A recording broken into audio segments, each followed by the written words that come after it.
Katie Miller sat in the corner of the big cafeteria, slowly eating her lunch. The food tasted like cardboard, but she had gotten used to it over the past 3 weeks.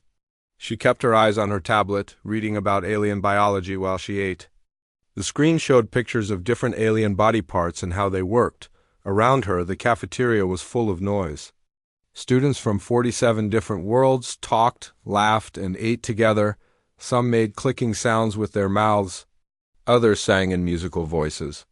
A few just hummed low sounds that vibrated through the floor. Katie had learned to ignore most of it. She was one of only 5 humans at the Galactic Academy. The school had over 2,000 students, and most of them had never seen a human before. Katie tried not to think about how that made her feel. She was here to learn, not to make friends. The academy was huge, built inside a space station that orbited a gas giant. The walls were made of some kind of metal that changed color based on the time of day. Right now, they glowed soft blue, which meant it was afternoon. Katie had been here long enough to know the schedule. She took another bite of her protein bar and scrolled through her notes. Tomorrow, she had a test on Zellarian anatomy. The Zellarians were one of the bigger species at the academy. They looked like giant lizards that walked on 2 legs.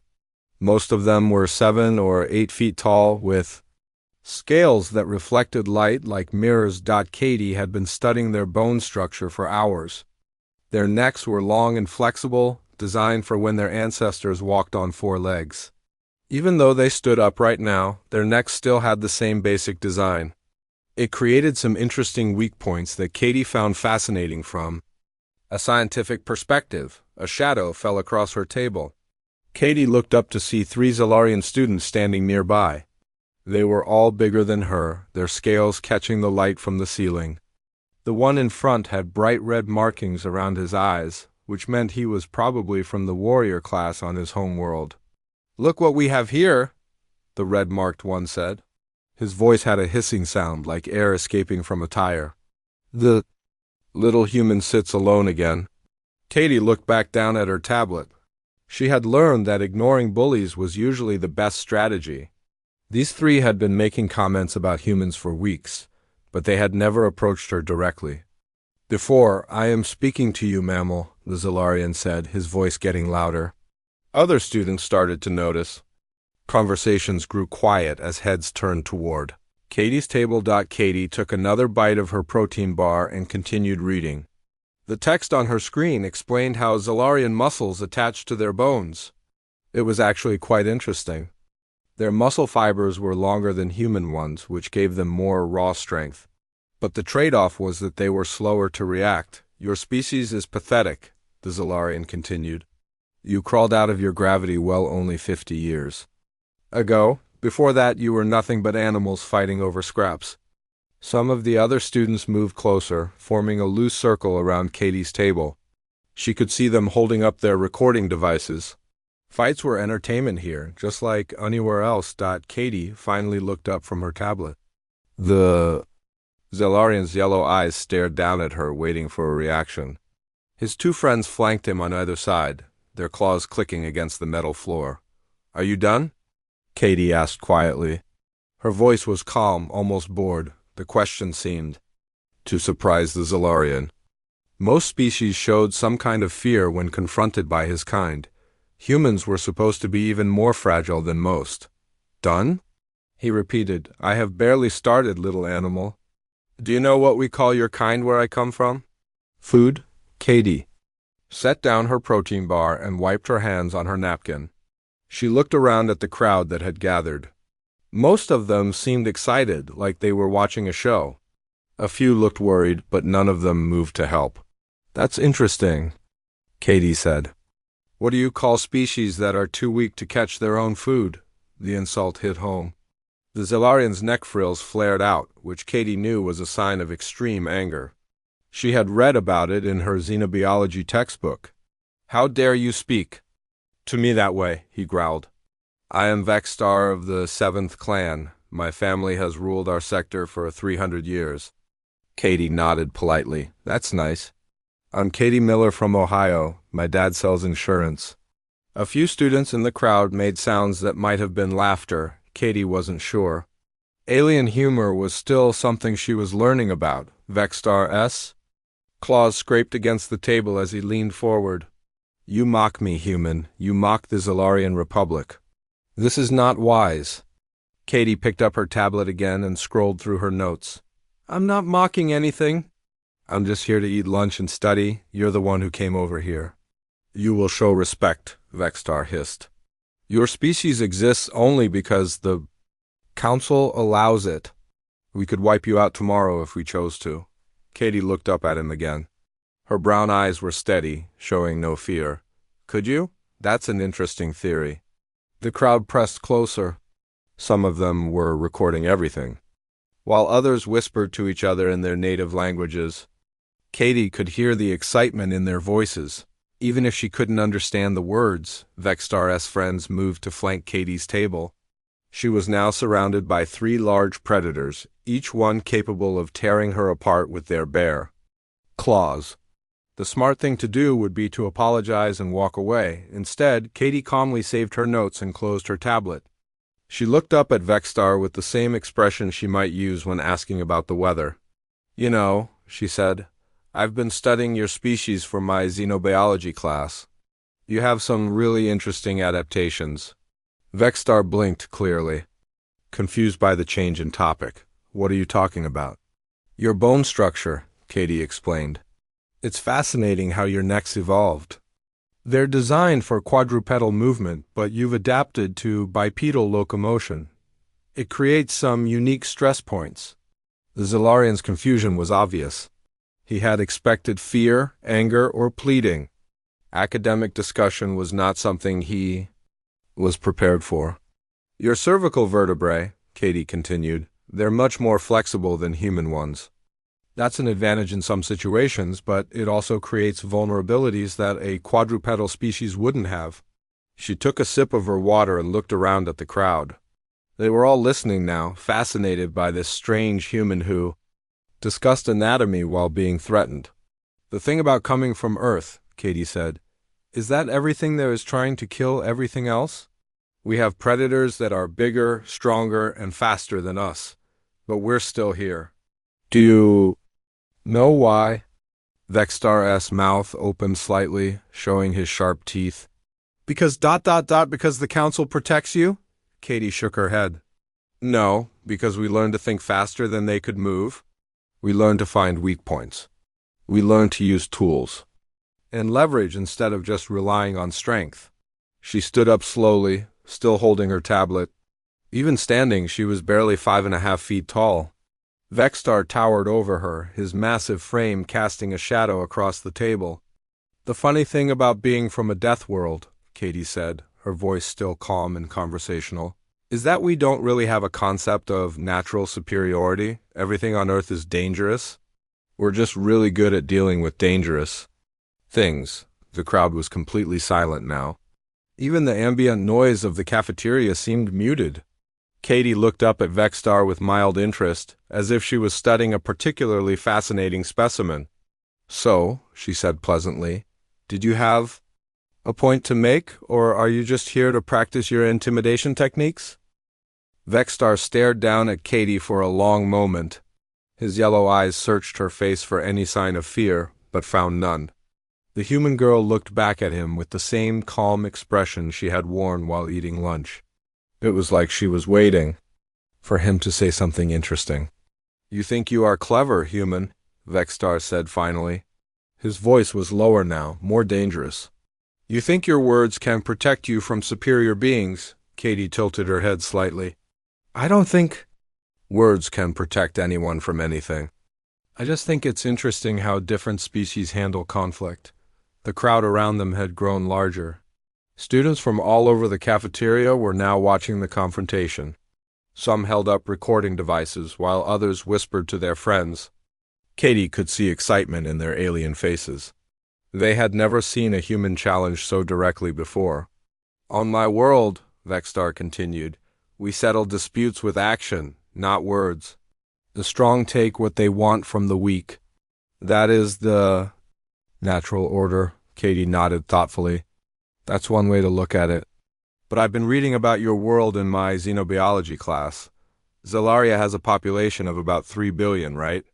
And your species has been spacefaring for over 1,000 years. What does that have to do with anything? Vexstar asked, though he seemed curious despite himself. Well, Katie said, if strength was the only thing that mattered, you probably wouldn't have made it to space. Building starships requires cooperation, planning, and a lot of complex thinking. Those aren't really strong takes from weak activities. One of Vexstar's friends, a shorter Zelarian with blue markings, stepped forward. You dare question our achievements? Your species has been in space for barely 50 years. We had interstellar travel before your ancestors discovered fire. Katie turned to look at the blue-marked Zelarian. That's true. You had a big head start. But it's interesting how technological development works, isn't it? Sometimes the newer species bring fresh perspectives. She pulled out her tablet and showed them the screen. It displayed a star chart with various trade routes marked in different colors. This is from last year's Council report on interstellar commerce. See these red lines? Those are the new shipping routes that were established after humans joined the galactic community. The Zelarians leaned in to look at the screen, despite themselves. The red lines showed more efficient paths between star systems, cutting travel time by significant margins. Your species, Katie continued, had been using the same routes for centuries, but humans looked at the problem differently. We saw patterns that others missed. Not because we're smarter, but because we think about problems in a different way. Vexstar's neck frills flattened slightly. Katie could see that her words were having an effect, but she wasn't sure if it was making him more or less angry. You speak of trade routes, he said. But what about real challenges? What about survival? What about combat? Your species has never faced true hardship.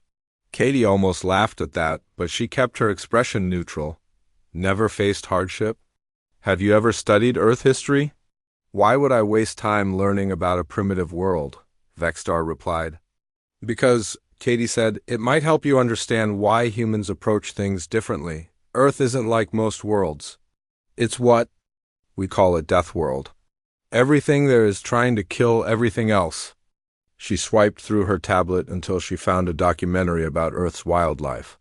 The screen showed images of lions hunting zebras, sharks attacking seals, and massive bears catching salmon. This is what we grew up with, Katie explained. Predators that are bigger, stronger, and faster than us. But we're still here. We not only survived, we became the dominant species on the planet. The crowd pressed closer to see the images. Many of them had never seen Earth's wildlife before. They watched in fascination as humans used tools to hunt animals many times their size. How? Asked a student from the crowd. Katie couldn't tell what species they were, but their voice was filled with curiosity. We learned to think our way out of problems, Katie said. We couldn't outrun a lion, so we learned to make spears. We couldn't fight a bear with our bare hands, so we learned to set traps.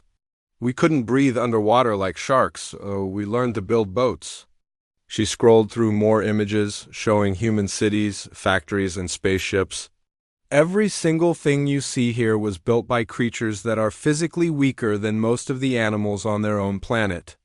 We didn't get to the top of the food chain by being strong. We got there by being smart. Vexstar's third friend, who had been silent until now, spoke up. But surely you must have natural weapons. Claws, fangs, poison? Katie held up her hand, showing her short, blunt fingernails. This is about as dangerous as we get naturally. No claws, no fangs, no poison, no natural armor. We're basically walking prey animals.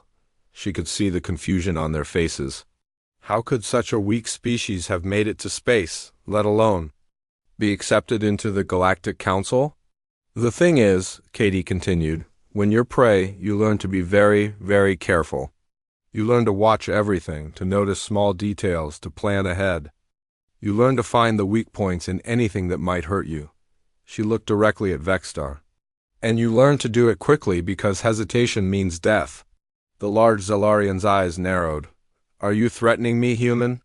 Not at all, Katie said calmly. I'm just explaining how humans think. We look at everything as a potential threat, and we automatically start figuring out how to deal with it. She gestured to the crowd around them. For example, right now I'm looking at 47 different species, and I'm automatically cataloging their strengths and weaknesses. The Orcs over there are incredibly strong in water, but they dehydrate quickly in standard atmosphere. The crystalline beings are nearly indestructible, but they're vulnerable to certain sound frequencies. The gaseous entities are immune to physical damage, but they can't maintain cohesion in strong electromagnetic fields. The crowd stirred uneasily. Some students took a step back, realizing that this quiet human had been studying them all as potential threats. "It's not personal," Katie assured them. "It's just how our minds work. We can't turn it off. When you come from a world where everything wants to eat you, you develop certain habits." She looked back at Vexstar. "Which brings us back to your species. Zellorians are strong, fast, and have natural weapons. But you evolved on a low-gravity world, which means your bone density is lower than what we're used to. Your necks are flexible, which is an advantage in some situations, but it also creates leverage points that don't exist in other species." Vexstar's frills began to flare again. "You study us like specimens in a laboratory." "I study everyone," Katie replied. "It's a survival trait. The difference is I don't usually have to use what I learn." She paused, then looked directly into his yellow eyes. "But the information is always there, just in case." The cafeteria had gone completely silent. Even the background hum of the air circulation system seemed muted. Katie could feel the tension in the room, but she remained calm. She had been in dangerous situations before, though never quite like this one. "You speak of knowledge," Vexstar said slowly, "but knowledge without power is useless. You may know my weaknesses, but you lack the strength to exploit them." Katie smiled for the first time since the confrontation began. It was a small, almost sad smile. "That's where you're wrong," she said quietly. "Strength isn't about muscle, mass, or bone density. It's about knowing exactly how much force to apply and exactly where to apply it." She set her tablet down on the table and looked around at the crowd. "Would anyone like to learn about human leverage?" The question hung in the air like a challenge. Katie's offer to teach about human leverage had caught everyone off guard. The crowd of students pressed closer, their curiosity overcoming their caution. Even Vexstar seemed uncertain about what to do next. "You mock us," Vexstar said, but his voice lacked the confidence it had carried before. "You sit there like a weak little animal and pretend to be dangerous." Katie picked up her water bottle and took a slow sip. "I'm not pretending anything. I'm just explaining how things work on Earth. Would you like a demonstration?" "A demonstration?" The blue-marked Zellarian laughed, a sound like grinding metal. "What could you possibly demonstrate? How to run away? How to hide?" "Actually," Katie said, "I was thinking more along the lines of basic physics. Leverage, fulcrums, force multiplication. The kind of things that let small creatures deal with big ones." She stood up from her chair, moving slowly and deliberately. Even standing, she was dwarfed by the 3 Zellarians surrounding her. The height difference was almost comical, except for the deadly serious expression on her face. "See," Katie continued, "humans learned a long time ago that size doesn't always matter. What matters is understanding how things work. Like bones, for example." She gestured to Vexstar's massive frame. "You're probably 3 times my weight, maybe more. Your bones are thicker than mine, your muscles are stronger. In a straightforward contest of strength, you would win easily." The crowd nodded. This was obvious to everyone present. The Zellarians were known throughout the galaxy for their physical prowess. "But bones have limits," Katie said. "They can bend, but only so far. They can twist, but only so much. And if you know exactly where to apply pressure and exactly how much, you can make even the strongest bone break." She walked around the table, moving closer to Vexstar. He tensed, ready to strike, but she kept her hands visible and her movements slow. "The human spine," she said, reaching up to touch the back of her own neck, "is built for our gravity, our movement patterns, our way of life. It's designed to handle the stresses we put on it every day." She stopped just out of arm's reach of the large Zellarian. "But your spine is different. It's adapted for different conditions." Lower gravity, different movement patterns that creates different stress points. What are you trying to say? Vexstar demanded. I'm saying that knowledge is power, Katie replied. I know things about your anatomy that you probably don't know yourself. I know where your weak points are, how much force it would take to exploit them, and exactly how to apply that force. She pulled out her tablet again and showed them a diagram of Zalarian's skeletal structure. The image highlighted the cervical vertebrae in red. Your neck, she said, pointing to the diagram, is your greatest vulnerability. It's long, flexible, and designed for a quadrupedal stance. When you stand upright, it creates a natural fulcrum point right here. She indicated a spot near the base of the skull. Apply rotational force at this point and the leverage is enormous. A creature 1/3 your size could easily generate enough torque to cause serious damage. The crowd was silent now, studying the diagram with new interest. Some of them were taking notes. You speak of theory, Vexstar said, but his voice was quieter now. Theory and practice are different things. True, Katie agreed, but theory is where practice begins. On Earth, we have a saying, knowledge is power, but applied knowledge is freedom. She set the tablet down on the table and looked up at him. I could demonstrate if you'd like, but I should warn you, human demonstrations tend to be very practical. Vexstar's neck frills flattened completely. He was beginning to understand that this conversation had taken a dangerous turn.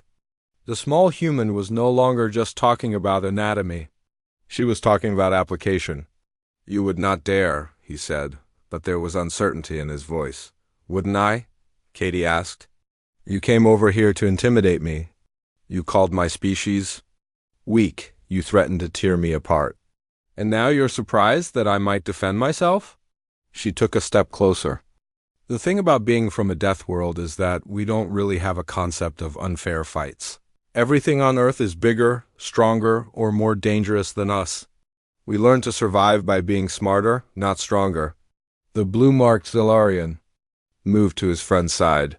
There are 3 of us and 1 of you. Even with your leverage, you cannot defeat us all. Katie glanced at him. 3? That's actually better odds than I'm used to. On Earth, we call that a target-rich environment. She moved her hand slowly, demonstrating the motions she would use. See, the beautiful thing about leverage is that it works the same way regardless of how many opponents you have. You just need to position yourself correctly. Her hands traced the air, showing how she would grip, twist, and apply pressure. First, target goes down instantly. Second target gets confused, moves in the wrong direction, creates his own vulnerability. Third target usually hesitates, trying to process what just happened. That hesitation is all the time you need. The crowd was mesmerized. None of them had ever heard combat described in such clinical, analytical terms. You're talking about killing, Vexstar said, his voice barely above a whisper. I'm talking about survival, Katie corrected. On Earth, the difference between those two things is usually a matter of timing. She looked around at the crowd. But here's the thing about humans that most species don't understand. We don't actually want to hurt anyone. We just want to be left alone to do our work. She picked up her tablet and her lunch tray. I came here to eat lunch and study for my xenobiology test. I didn't come here to fight. I didn't come here to prove anything. I just wanted to be left alone. She looked directly at Vexstar. But if you force me to choose between my safety and your health, I'm going to choose my safety every time. That's not cruelty, that's just evolution. The large Zalarian stared down at her. For the first time since the confrontation began, he seemed to be really seeing her. Not as a weak prey animal, but as something potentially dangerous. What do you want? He asked. Nothing, Katie replied. I want to finish my lunch, study for my test, and go to my next class. I want to complete my education and go home to Earth with new knowledge. I want to pretend this conversation never happened. She paused, then added, but I also want to make sure we understand each other. I'm not your enemy, but I'm not your victim either. I'm just a human trying to get through the day. The crowd waited to see what would happen next. The tension in the room was thick enough to cut with a knife. Everyone present understood that they were witnessing something significant, though none of them were quite sure what. "And if I choose not to leave you alone?" Vexstar asked. Katie smiled again, that same small, sad smile. "Then we'll both learn something new about human anatomy. The practical application kind of learning." She took a step backward, giving him space to make his choice. "But I really hope it doesn't come to that. I have a test tomorrow, and I'd hate to miss it because I had to explain to the Academy medical staff why there's a Zalarian in the emergency ward." The silence stretched on. Everyone in the cafeteria was watching, waiting to see who would blink. First, the small human from the Deathworld or the large predator from the stars. The silence stretched on for what felt like hours. Katie stood perfectly still, her lunch tray balanced in one hand, her tablet in the other. She looked like any normal student ready to leave the cafeteria, except for the deadly calm in her brown eyes. Vexstar's yellow eyes darted between Katie and the crowd around them. Dozens of students were recording everything. Whatever happened next would be seen by the entire academy within hours. His reputation as a warrior, as a leader, was at stake. "You think I'm afraid of you?" he said finally, his voice rising. "You think your words and your theories frighten me?" Katie tilted her head slightly. "I think you're smart enough to understand math. Force times distance equals work. The distance from your skull to your first vertebra, multiplied by the force I can generate with proper leverage, equals more work than your neck can handle." She said it like she was explaining a homework problem. The casual tone made it somehow more frightening than if she had shouted threats. "Enough!" Vexstar snarled. "I will not be mocked by a mammal." He lunged forward, his massive clawed hands reaching for Katie's shoulders. The crowd gasped and stepped back, expecting to see the small human torn apart. Several students screamed, but Katie didn't run. She didn't even step backward. Instead, she let her lunch tray and tablet fall to the floor with a clatter. The sound echoed through the suddenly silent cafeteria. As Vexstar's claws closed around her shoulders, Katie's hands moved with practiced precision. Her right hand gripped his left wrist, not to push him away, but to control his movement. Her left hand slid up his arm, past his elbow, toward his shoulder. "Wait," she said quietly, her voice barely audible. "Before you do something you'll regret, let me show you something." Her left hand continued its journey, sliding across his shoulder and up toward his neck. The movement was so smooth, so gentle, that Vexstar didn't even register it as a threat. To the watching crowd, it almost looked like she was about to embrace him. "This is what I was talking about," Katie said, her voice still conversational. "See how your grip gives me access to your center of balance?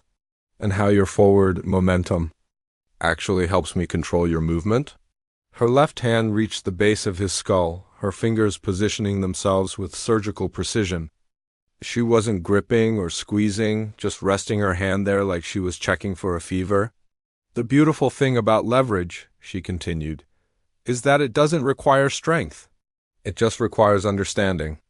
Understanding of anatomy, physics, and timing."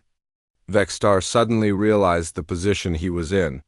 His claws were still gripping Katie's shoulders, but her hands were now positioned at his most vulnerable points. His forward momentum had carried him into her reach, and now he was trapped by his own aggression. "Let go," he whispered, his voice filled with sudden fear. "I don't think so," Katie replied softly. "You grabbed me, remember? You made the choice to turn this into a physical confrontation. Now we're both going to learn what that means." Her fingers shifted slightly, and Vexstar felt a sharp pain shoot through his neck. It wasn't damage, just a warning. A demonstration of exactly how much control she had over his anatomy. "Here's what's going to happen," Katie said, her voice remaining calm and educational. "You're going to very carefully release my shoulders. You're going to take one step backward. And then you're going to apologize to me in front of everyone here." "I will not," Vexstar hissed, but his voice lacked conviction. Katie's fingers applied just a tiny bit more pressure. The pain in his neck intensified, and suddenly he couldn't move his head at all. Any attempt to turn or twist sent lightning bolts of agony through his spine. "Let me explain the situation more clearly," Katie said. "Right now, I have control of your cervical spine. One quick twist and you'll be paralyzed from the neck down. A little more pressure and you'll be dead before you hit the floor. The crowd watched in stunned silence. The massive Zellarian, who had seemed so threatening just moments before, was now completely helpless in the grip of a human girl who barely came up to his chest. But here's the thing, Katie continued. I don't want to hurt you. I don't want to kill you. I don't want to be responsible for your death or your paralysis. All I want is for you to understand that actions have consequences. She paused, letting that sink in. You came over here to intimidate me. You threatened me. You grabbed me. And now you're learning what happens when you threaten someone from a death world. Vextar's breathing was shallow and rapid, sweat beaded on his scaled forehead. He had never been in a position of such complete helplessness. Please, he whispered. Please what? Katie asked. Please don't kill me. Katie's expression softened slightly. I'm not going to kill you, but I'm going to make sure you never forget this moment. I'm going to make sure you understand exactly what human restraint looks like. She shifted her grip again, and suddenly Vextar could move his head. The relief was so intense that he nearly collapsed. You see, Katie said, I could have ended this fight the moment you grabbed me. I could have snapped your neck before you even realized what was happening. But I didn't. Do you know why? Vextar shook his head, not trusting his voice. Because humans don't actually like violence, Katie explained. We're good at it, but we don't enjoy it. We prefer to solve problems with words, with negotiation, with understanding. Violence is our last resort, not our first choice. She looked around at the crowd. But when violence does become necessary, we're very, very good at it. We've had millions of years of practice. Her grip on his neck loosened slightly, giving him a bit more freedom of movement. Now, about that apology, Vextar began, then stopped. His pride warred with his survival instinct. He was a warrior, a member of the ruling class. Apologizing to a human, especially in front of so many witnesses, would be humiliating. Katie seemed to sense his internal struggle. I understand, she said gently. Pride is important to your species. But let me ask you something. What's more important to you? Your pride or your life? She applied just a touch more pressure, reminding him of exactly how vulnerable he was. Because right now, you have to choose between them. You can apologize and walk away with your life and your health intact. Or you can cling to your pride and hope that I'm bluffing about what I can do to you. The crowd waited breathlessly. This was the moment that would define not just this confrontation, but the entire relationship between humans and other species at the Academy. I apologize, Vextar said finally, his voice barely above a whisper. Louder, Katie said firmly. Everyone needs to hear it. I apologize, he repeated, his voice carrying across the silent cafeteria. I was wrong to threaten you. I was wrong to grab you. I apologize for my actions. Katie nodded and released her grip completely. Vextar stumbled backward, his hands flying to his neck. He was unharmed, but the memory of helplessness would stay with him forever. Thank you, Katie said politely. She bent down and picked up her fallen tablet, checking it for damage. I hope this has been educational for everyone. She looked around at the crowd of students. Any questions about human leverage techniques? Nobody answered. They were all too stunned by what they had just witnessed. The small human from the Deathworld had just made one of the galaxy's most feared predators apologize, and she had done it without causing any permanent damage. Katie smiled and headed for the exit, leaving behind a cafeteria full of students who would never look at humans the same way again. Katie walked through the cafeteria doors and into the main hallway. Behind her, she could hear the explosion of voices as the students began talking all at once. Everyone wanted to discuss what they had just seen. The quiet human girl had just made the most feared bully in the academy apologize in front of everyone. She checked her tablet again. The screen had a small crack in the corner, but it still worked. Her next class was advanced xenobiology, and she didn't want to be late. Professor Kent was very strict about punctuality, and Katie had already missed too many classes because of her work in the laboratory. As she walked down the corridor, other students stepped out of her way. Word was already spreading through the Academy's communication network. Videos of the confrontation were being shared from student to student. Katie could see aliens looking at her with new expressions on their faces. Some looked afraid. Others looked curious. A few looked impressed. She tried to ignore the stares and focus on her studies. Her tablet displayed her notes for the upcoming test. Comparative anatomy across 17 different species. She had been working on this material for weeks, and she was confident she would do well. Katie Miller. She turned to see Director Voss approaching. The elderly Centaurian was the head of student affairs, and his forearms were folded across, his chest in a gesture that meant trouble. "Director," Katie said politely, "how can I help you?" "I think you know why I'm here," Voss replied. His voice carried the musical tones typical of his species, but there was an edge to it that Katie had never heard before. "I just received several reports about an incident in the cafeteria." Katie nodded. "Yes, sir. There was a disagreement between myself and some other students." "A disagreement?" Voss's eye stalks swiveled to look at her more directly. "Miss Miller, I have 17 different video recordings of you threatening to kill a Zalarian student." "I didn't threaten to kill anyone," Katie said calmly. "I explained the potential consequences of his actions." "There's a difference." Director Voss studied her for a long moment. "Walk with me, Miss Miller. We need to have a conversation." They walked together toward the administrative section of the academy. Other students moved out of their way, watching the human who had just changed everything. Katie could feel their eyes on her, but she kept her attention on the director. "Tell me what happened," Voss said as they walked.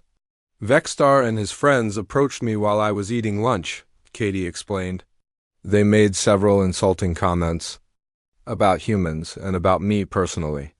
When I responded with facts instead of fear, they became aggressive.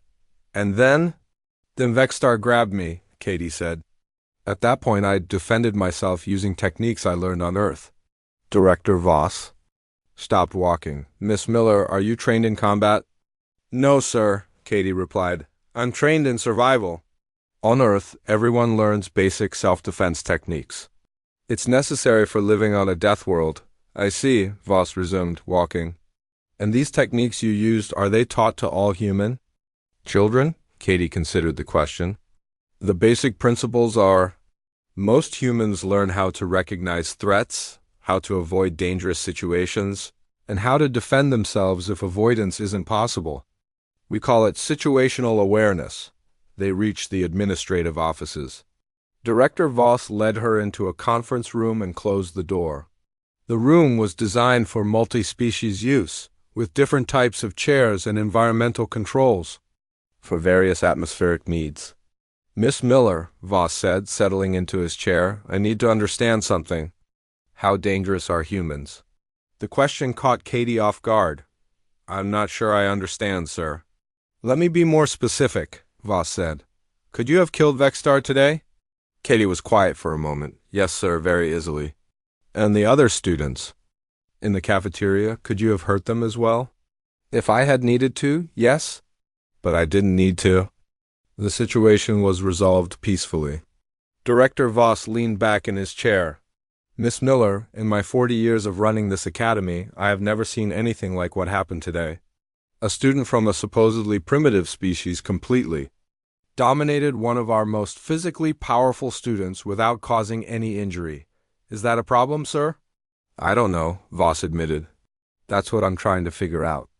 You see, when the council approved human admission to the academy, they based their decision on your species' technological achievements and intellectual capabilities. No one mentioned that you might be physically dangerous." Katie frowned. "With respect, sir, I don't think we're any more dangerous than any other species. We're just dangerous in different ways." "Explain that to me." "Most species evolved on worlds where the biggest threat was other members of their own species," Katie said. "They developed social structures, technologies, and behaviors designed to compete with similar creatures. But Earth is different. On Earth, everything is a threat. We didn't just compete with other humans, we competed with everything."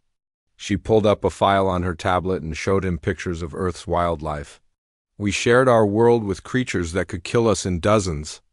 of different ways: poison, claws, teeth, disease, venom. We learned to survive by being smarter than everything that wanted to eat us. Director Voss studied the images. These creatures still exist on your world? Yes, sir. We live alongside them. We respect them, but we don't fear them. We understand them. And that understanding allows you to control them? When necessary, Katie said, but mostly we just avoid conflicts. It's easier to stay away from dangerous animals than to fight them. Director Voss was quiet for several minutes. Finally, he spoke. Miss Miller, I'm going to ask you something, and I want you to be completely honest with me. Are there other human students at this academy who have your ... capabilities? Katie thought about her 4 fellow human students. Jake from Texas, who had grown up hunting wild boar. Maria from Alaska, who had been raised by a family of wilderness guides. Ben from Australia, who had lived in the outback his entire life. And Lisa from Montana, who had been dealing with bears and mountain lions since she was a child. Yes, sir, she said finally.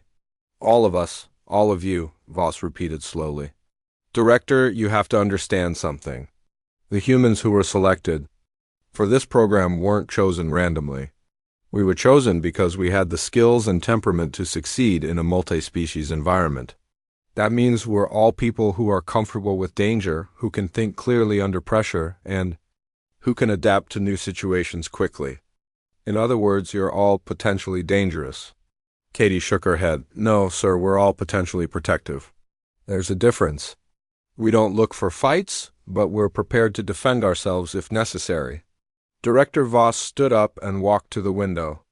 Outside, students from dozens of different worlds were going about their daily routines, unaware that their understanding of humans had just been fundamentally altered. Miss Miller, he said without turning around, what you did today is going to change everything. Every species in this academy is going to reassess their relationship with humans. Some will be frightened. Some will be angry.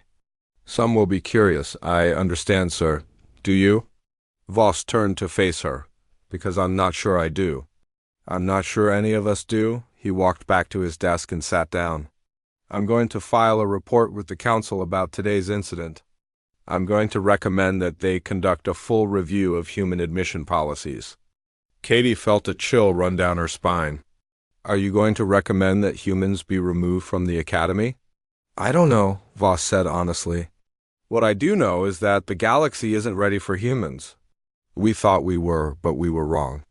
We prepared for your intelligence, your creativity, your technological innovations. We didn't prepare for your capacity for violence. We're not violent, Katie protested. We're just prepared. Miss Miller, Voss said sadly, in my experience, there's very little difference between those two things. Katie stood up to leave, then paused at the door. Director, may I ask you something? Of course. If you were in my position today, if someone grabbed you and threatened you, what would you have done? Voss considered the question. I would have called for security. I would have filed a complaint. I would have followed proper procedures. And if Vexstar had decided to hurt you before security arrived, I would have been hurt. Katie nodded. That's the difference between us, sir. When humans are threatened, we don't wait for someone else to save us. We save ourselves. She left the office and walked toward her xenobiology class. Behind her, Director Voss sat alone, wondering if the galaxy was ready for a species that had learned to save itself. The hallways were quieter now as Katie walked to her next class. Students still stared, but they did so from a respectful distance. Word was spreading through the Academy's communication networks. The humans weren't just intelligent. They were something else entirely. As she entered her classroom, Katie saw her 4 fellow human students already seated. They looked at her with knowing expressions. They had all heard what happened. Rough day? Asked Jake quietly. Just another day on the Deathworld, Katie replied. Taking her seat, Professor Kent entered the room and the class began. But Katie could feel the weight of dozens of alien eyes studying her, trying to understand what she was, what all humans were. She opened her tablet and began taking notes, just another student trying to learn.